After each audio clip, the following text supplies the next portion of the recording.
So of course, a story out of Texas, a state trooper is alleging that he was told there was an edict that when migrants were crossing over the Rio Grande trying to get into Texas, that even the minors, they would have pushed him back into the water.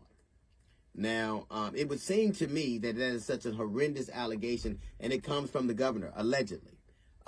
It would seem to me, or at least his administration, it would seem to me that if that is such an egregious allegation, it is such a monstrous allegation that if it weren't true, you would see people raising hell saying, I didn't do this, this is an abomination, this is unacceptable. But when cruelty is the point, the most you'll get is silence. So either because if it wasn't true, we would hear that it wasn't. There would be denials. There would be strident denials that we wouldn't act this way. We do, and so I don't know that that is true, and I can only surmise that if it were, there would be a decidedly different reaction than silence or pretending like you hadn't heard it. Because for someone to level an allegation like that, about that level of cruelty, when it's about children, would certainly raise a lot of rancor. But we know that it happens. We know what happens in Chicago, for instance, when police officers were raping migrant girls.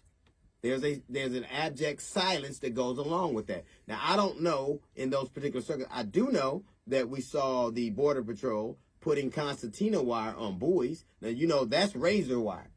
So buoys, you see a buoy, you might swim up to it.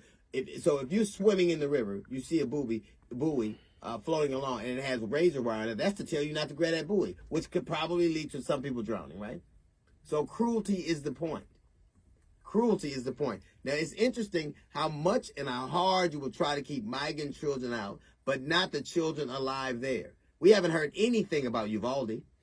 Nothing, no change, no report. All those people killed, hundreds of police officers on the scene, and you're interested in protecting children. You're interested in the rule of law. What is going on where cruelty suffices for governance?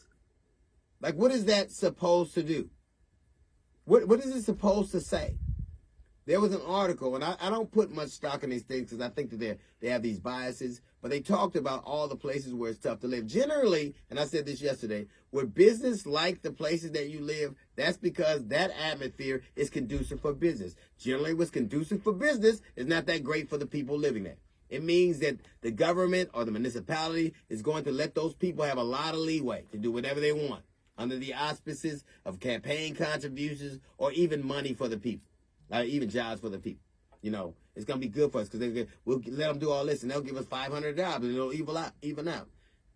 Places that they're talking about, in places like Texas, where there is such abject cruelty associated with governance. Look at the places where it's harder to vote, where it's harder to get medical care, where it's harder to get a decent wage, where it's harder to get mental illness. Mental help for mental illness, where it's easier to get a gun, where gun deaths are higher, where children die from guns, where the mortality rate for black people and poor people is low. So but that's a great, see, the thing that works for businesses, they don't give a damn about none of that. Are they going to let me do what I want to do? And generally those places, those 10 places, have people moving there to take advantage of the cost of living or the home prices or gas prices or, whatever job they can get. They go there to do that. And the trade-off is that government, that governing body is still going to be cruel. Who's crueler than Texas or Florida? I'm talking about cruel. I'm talking about things that don't even matter. Governance. Putting barbed wire on buoys so that people grabbing them will let go of them and be swept away. Like, what's the point? Cruelty, like not giving workers, having to give workers water. Like one of the reports is the trooper was saying that they're not to give migrants water. And I believe that to be true because they won't even give workers. They banned the law or retracted the law that gave workers the right to water. So if they'll deny it to workers, they'll deny it to people that they don't care about. Cruelty is the point. Cruelty is the point.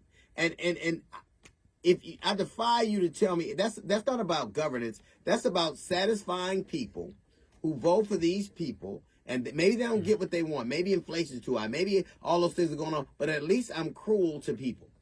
At least I get my rocks off doing mean things to children.